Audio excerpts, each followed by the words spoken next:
Las evidencias son contundentes. O se cambia lo que pasa en el aula o todo seguirá igual.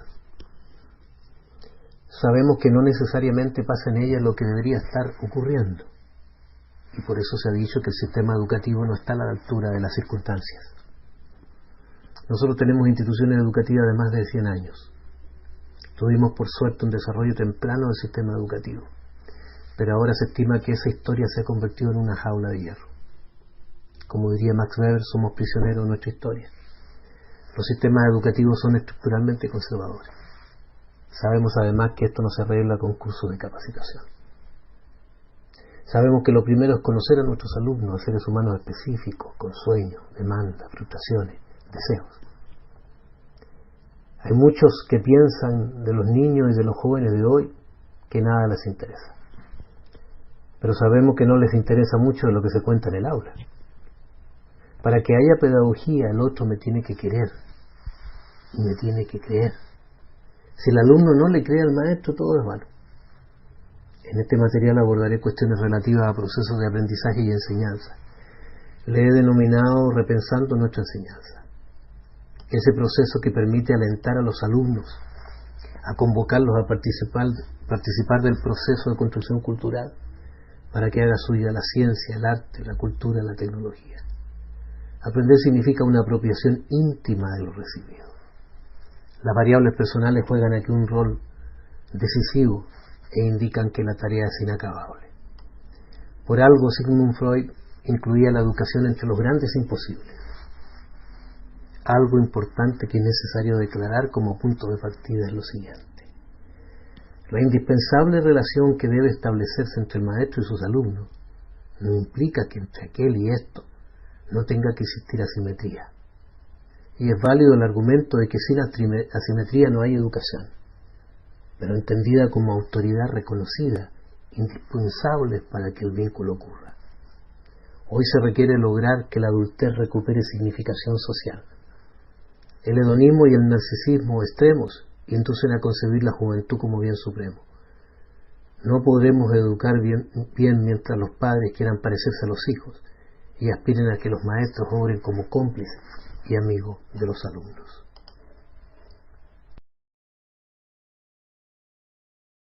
El texto puede soñar extraño, pero en realidad es una experiencia fundamental. Un ejemplo es cuando algo atrapa nuestra mirada, nuestro oído.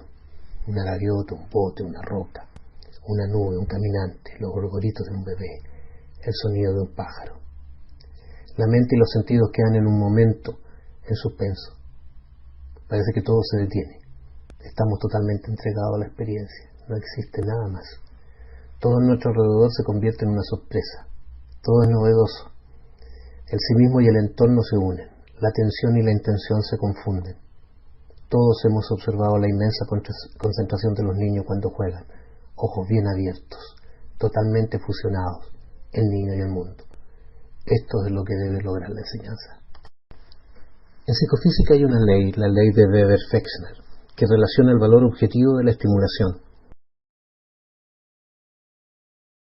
Una luz, un sonido, un contacto, con su valor subjetivo, la sensación que experimentamos. El quid del asunto es que nuestra sensibilidad disminuye en proporción con la cantidad total de estimulación.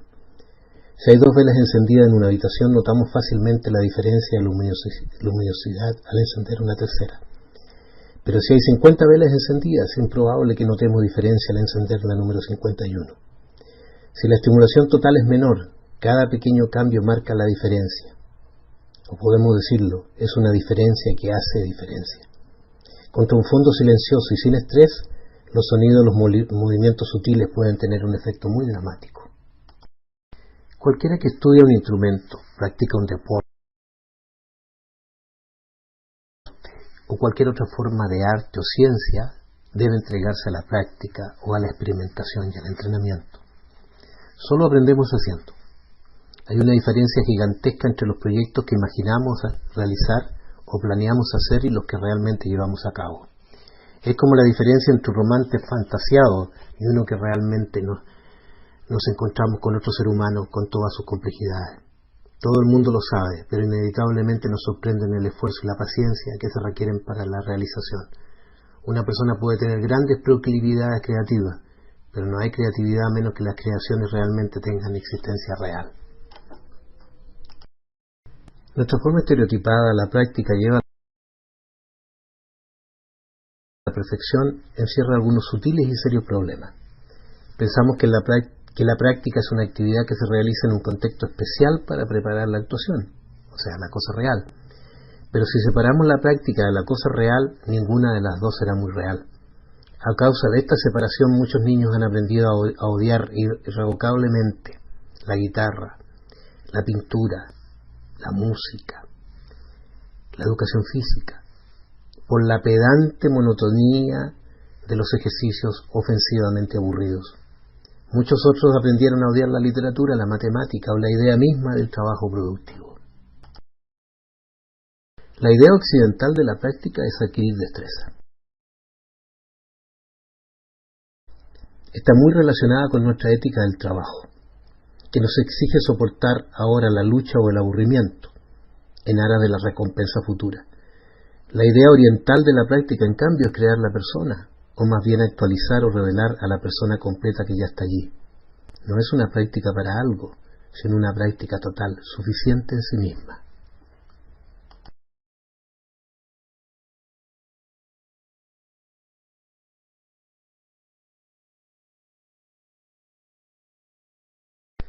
No todos aprendemos de la misma manera, no todos nos involucramos de la misma manera con el mundo y en el proceso del aprendizaje. Algunos lo hacen a través del ver, otros del escuchar, otros del moverse, otros del leer, otros del pintar, otros del escribir. Cuando enfrentamos un grupo curso, todas esas diferencias están allí. La tarea es explorarlas, es descubrir las habilidades, pero también saber hacia dónde los queremos llevar. Es importante que sepamos cómo aprenden las personas. Ya está claro que las personas no son hojas en blanco, vasos vacíos que hay que llenar. El proceso de aprendizaje es un proceso activo. Las personas tienen que organizar la información, no la retienen de manera aislada.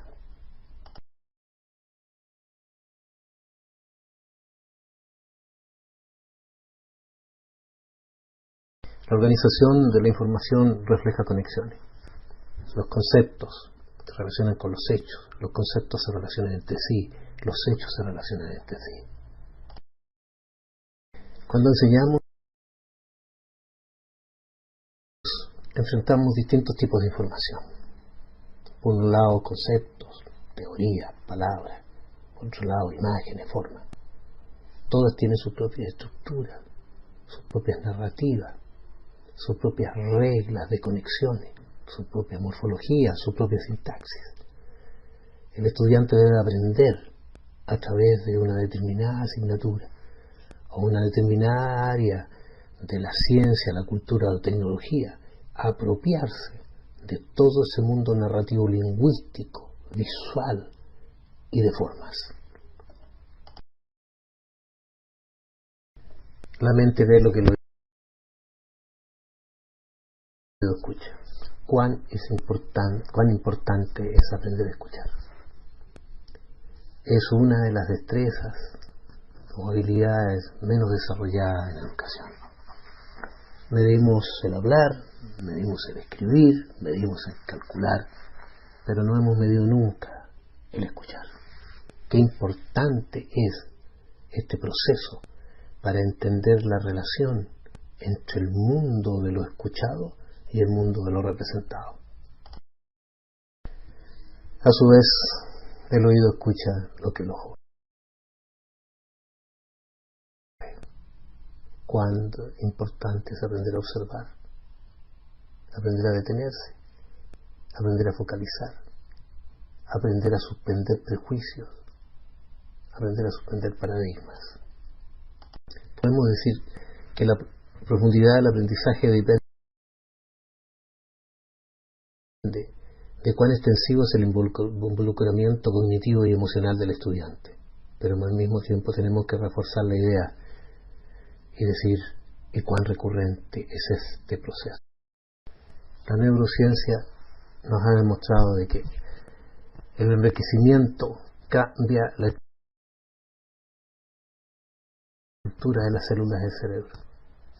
A mayores conexiones sinápticas, mayor enriquecimiento neuronal. Es una evidencia científica que debemos tenerla presente cuando enseñamos. Quisiera terminar esta primera parte con la relación entre las emociones y la lógica. Estos mundos muchas veces están separados en la enseñanza. Para mí ha sido muy gratificante trabajar con Judith Alderete y captar este concepto del sentir y pensar. Las emociones y la lógica funcionan juntas. La lógica fija la meta y las emociones crean la pasión para actuar sobre la meta. Por lo tanto, la emoción impregna el procesamiento lógico. Esto hace que, si queremos tener un alumno comprometido, convencido, tenemos que aprender a emocionarlo. Incluso decir, a enamorarse de lo que hace, a enamorarse de los números, de la forma, de los triángulos, de los rectángulos, de los hexágonos, de la desviación estándar, de la fórmula química, del motivo literario, del símbolo lingüístico, de la expresión de la naturaleza, en fin, tanta maravilla humana que aprender y a veces tanto tiempo de desperdicio.